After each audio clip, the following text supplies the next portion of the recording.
أعوذ بالله من الشيطان الرجيم بسم الله الرحمن الرحيم الحمد لله رب العالمين وصلى الله على محمد وآل بيته الطيبين الطاهرين السلام على المهدي السلام عليكم ورحمة الله وبركاته. In the previous episode we spoke about the third definite sign, and that is the hand appearing in the heavens in the month of Rajab. Today we will be discussing the fourth sign, and that is the government, the second government of Bani Abbas. And to be precise, اختلاف Bani Abbas, them having disputes between themselves. Based on the narrations of the Ahlul Bayt alayhimus salam, Bani Abbas, they're going to be ruling twice. Once, which already passed, and one is during the time of Imam Al-Mahdi salamullah alayhi, months before his appearance. And then those Bani Abbas, they will have division among themselves, and that division is classified as one of the definite signs. Now, we can ask a question: is the current government in Iraq classified as the government of Bani Abbas that the Ahlul Bayt alayhimus salam speak about? Before we answer this question, there are 3 points we need to mention here in this sign regarding this definite sign. 1, is this sign definite? 2, who are Bani Abbas? And 3, where will they be ruling, in which country? So let's look at these 3 in more detail. The first point, when we talk about Bani Abbas and them having dispute among themselves, and that being a definite sign, we have a hadith from Imam As-Sadiq salamullah alayhi. He says, اختلاف بني العباس من المحتوم. The dispute between Bani Abbas is from that which is definite. We have another hadith from Imam Al-Baqir salamullah alayhi. He's talking to one of his companions, Jabir. He says to him, يا جابر إلزم الأرض ولا تحرك يدا ولا رجلا حتى ترى علامات أذكرها لك. Do not move your hands or your legs, meaning stay in your place, do not join any group until I tell you about signs. And then the Imam says, in adraktaha, that if you manage to live long enough to see these signs, أولها اختلاف بني العباس. The first sign is the dispute between Bani Abbas. وما أراك تدركها. But I don't think that you're going to make it to live that long.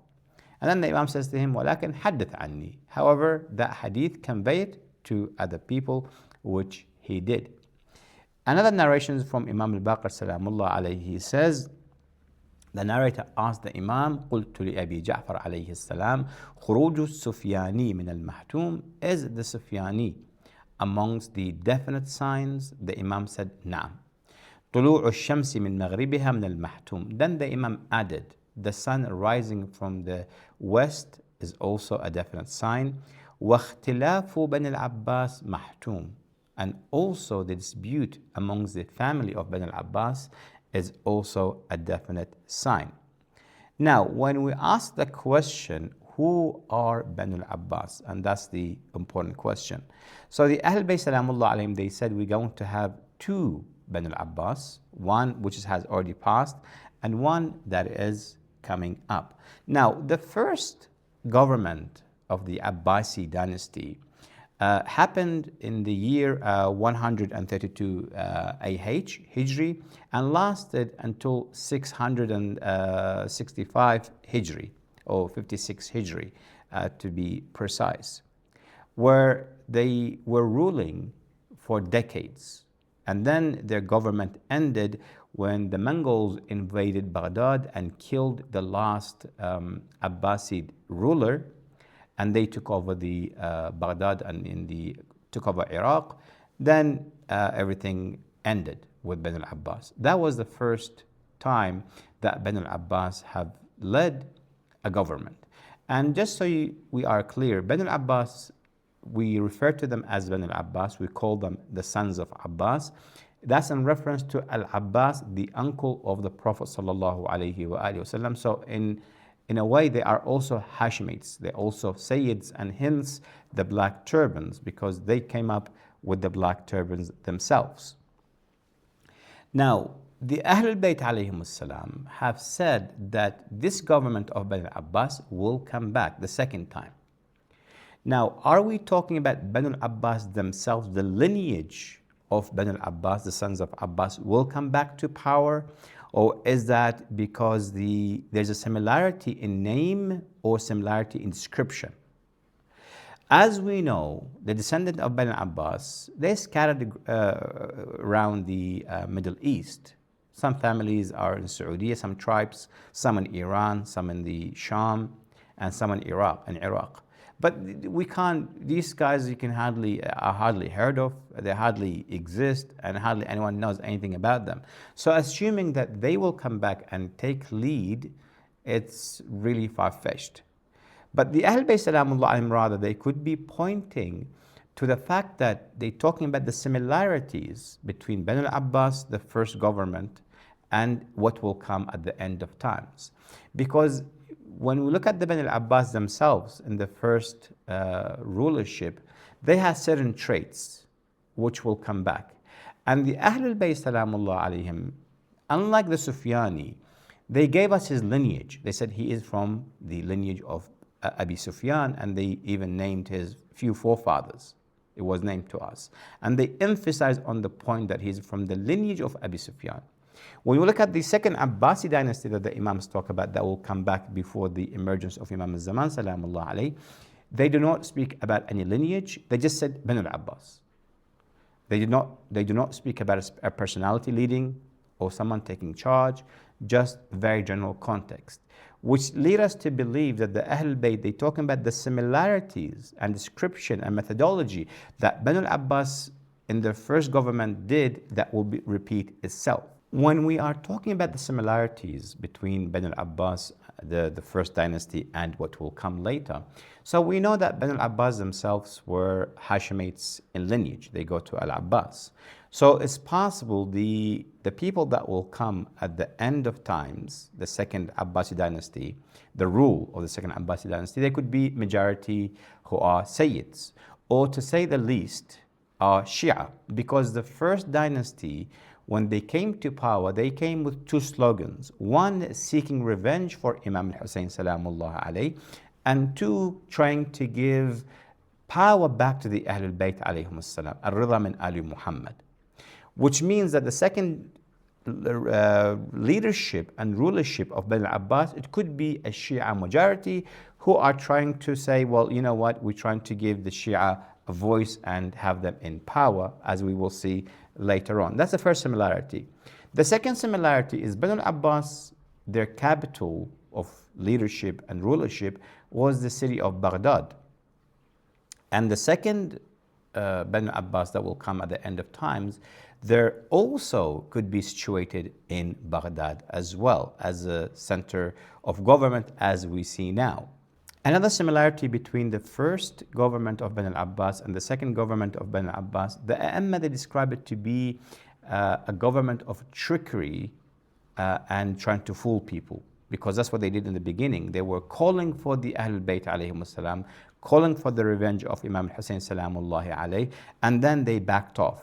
And then they actually killed the Imams in the process. So that could repeat itself as we see later. So Imam al-Qadhim salamullah alayhi, in a hadith, he says, Mulku Bani al-Abbas makrun wa khida'. The government of Bani al-Abbas was just trickery and fooling people. يَذْهَبُ حَتَّى لَا يَبْقَى مِنْهُ شَيْء وَيَتَجَدَّد. It will disappear completely, it will go, it will vanish, and then it will come back. So again, the Imams, more likely, we can say they're talking about similarities between the two governments, rather than Bani al-Abbas themselves coming back to power and leading. And then they dispute among themselves, and that dispute is considered to be what? As a definite sign of the Imam alayhi salamullah. The other point I want to make about Bani al-Abbas and them coming back to power, the Imams, they say they must come to power and they must distribute. For example, a hadith from Imam Al-Baqir salamullah alayhi, he says, لا بد لبني فلان أن يملكوا فإذا ملكوا ثم اختلفوا تشتت ملكهم تفرق ملكهم وتشتت. Once they rule, they must rule, and then their mulk, their kingdom. They would have arguments, they would dispute, and then it will fade away. But he says, Banu Fulan, the sons of Fulan. He does not mention their name. However, in another source, the same hadith of the Imam alayhi salam gets repeated, but now he mentions the following. He says, La budda an yamlik Banu al-Abbas. The sons of Abbas, they must come back to power. فَإِذَا مَلَكُوا وَاخْتَلَفُوا تَشَتَّتَ أَمْرَهُم. Once they rule and they become in power, then they will divide amongst themselves. A hadith from Imam Al-Baqir salamullah alayhi says, and he emphasizes on the dispute of Banu al-Abbas among themselves. He says, إِذَا اخْتَلَفَ بَنُو فُلَانٍ. And now we know who are Banu Fulan, the sons of Fulan.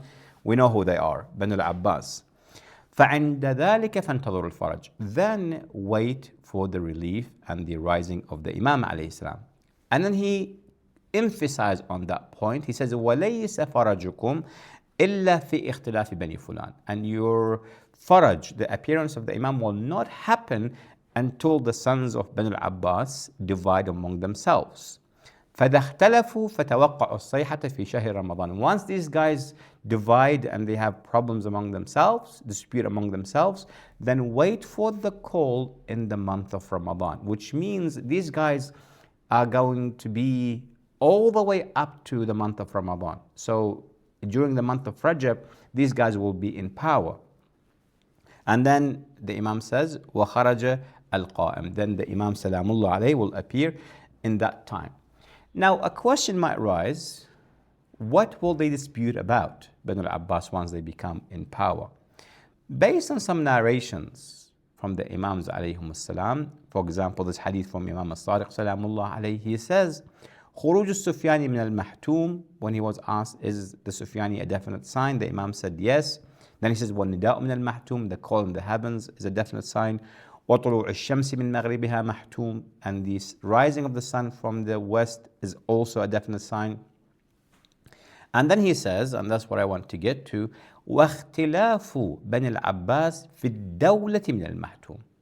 And the dispute of Banu al-Abbas in the rulership in the country is also a definite. So we can tell that the people who are going to be leading this government, they will dispute amongst themselves about power. Who is in charge, who is a prime minister, who is the president, who is this and who is that. That's what it's all about. Now, we can tell, because we said that Banu al-Abbas are not coming back to power, but we can almost with certainty say that the people that will be in charge of this government will be Shi'i majority. Which leads us to the next question, which is, where are they situated? In which country?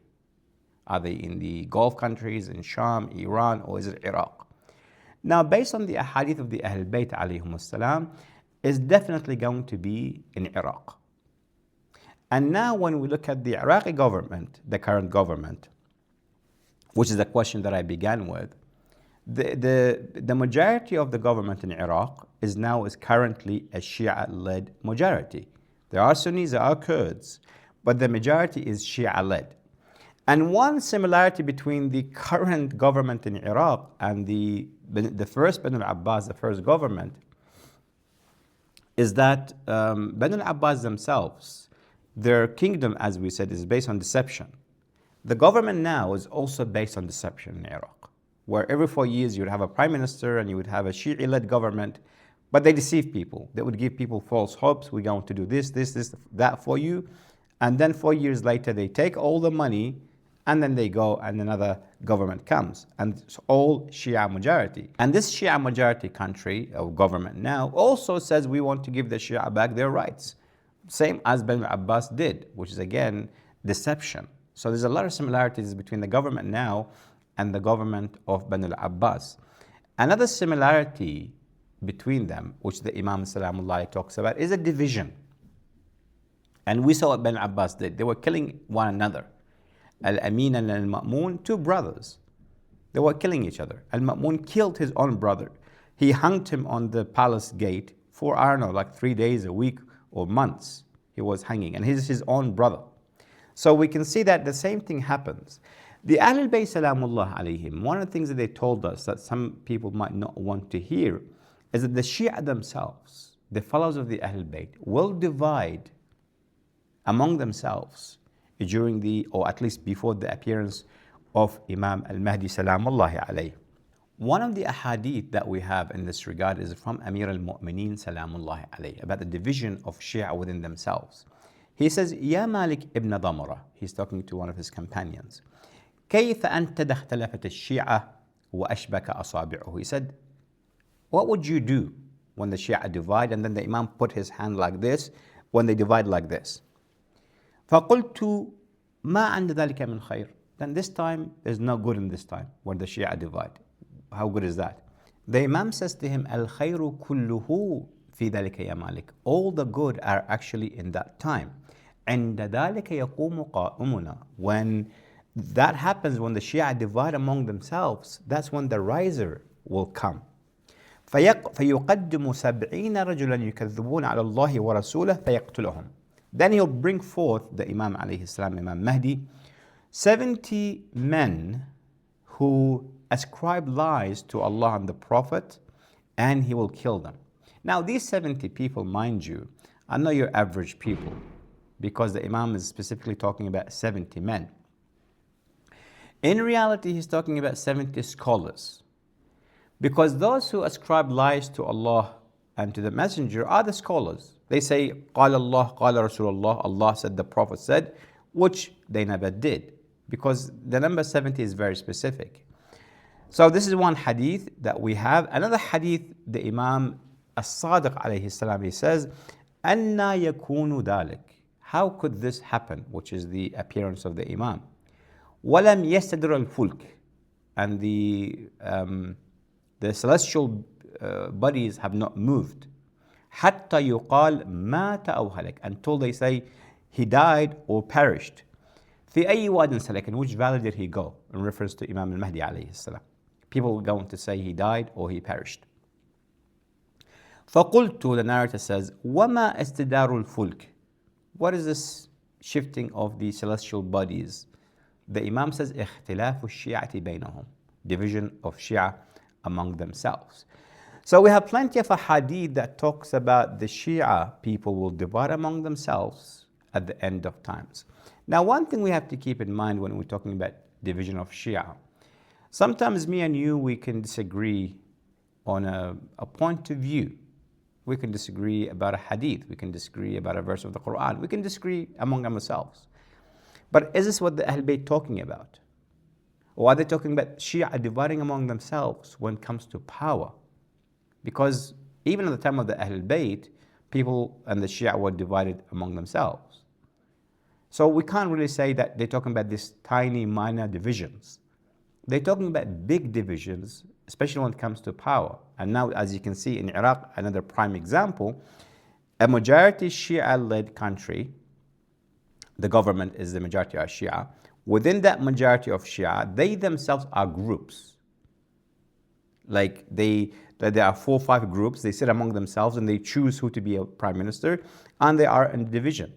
And since the last election, which happened a month ago, until now they could not come to agreement who becomes a prime minister, which has to be a Shi'i prime minister. Until now they could not figure out. They're still fighting among themselves. So that could be what the Ahl Bayt talking about. So I don't want to say that this government now in Iraq is the Bani Abbas, but I'm saying it gives us a very clear view of how it's going to be at the time of the appearance of the Imam alayhi as-salam.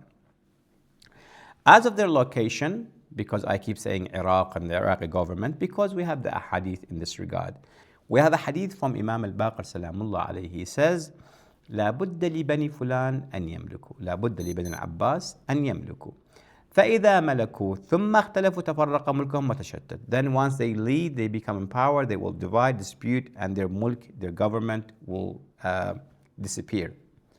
And then the Imam says, حتى يخرج عليهم الخرساني والسفياني.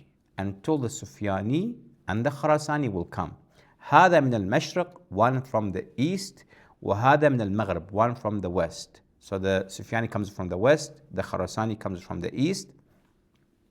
كفرسي رهان, as two horses trying to race each other. هذا من هنا وهذا من هنا. This one is from this direction, this one from that direction. حتى يكون هلاكهم على أيديهم, until they, this Banu al-Abbas, they will perish under the hands of Sufyani and the hands of Al-Khorasani. أما أنهم لا يبقى منهم أحد. They will not leave any of them.